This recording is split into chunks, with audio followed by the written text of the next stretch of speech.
Asosiasi Realtor Nasional atau National Association of Realtors, sebuah organisasi berpengaruh dalam bisnis properti di Amerika Serikat, akhirnya mencapai kesepakatan dalam gugatan yang menuding terjadi penggelembungan komisi untuk realtor.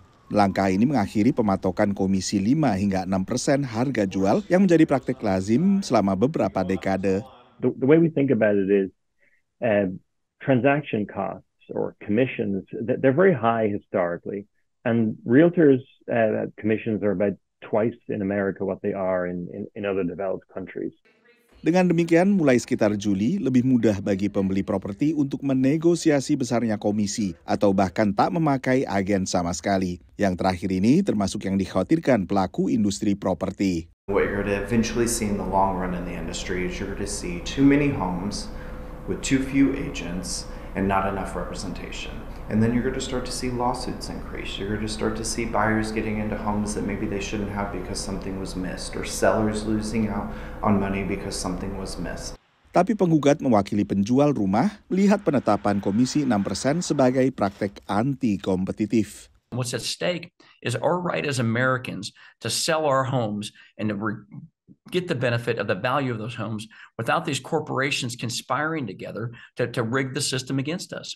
If you want to sell, just think about it. If you want to sell anything, if you want to sell a car, any piece of property, there's no arcane set of rules that require you to pay for the buyers to have a representative. Why, when you go to sell your house, should you be forced to pay the buyer's agent? Suku bunga KPR relatif tinggi belakangan, mengikuti kenaikan suku bunga acuan yang telah diputuskan oleh Bank Sentral AS atau Federal Reserve sejak Maret 2022 dalam upayanya untuk menekan laju inflasi. Tingginya suku bunga ini menekan sektor properti, berdampak pada pembeli maupun penjual rumah.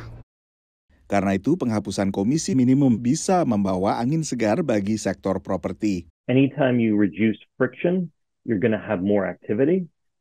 What we have here is very price-sensitive sellers, and that's really making it a very supply-constrained market.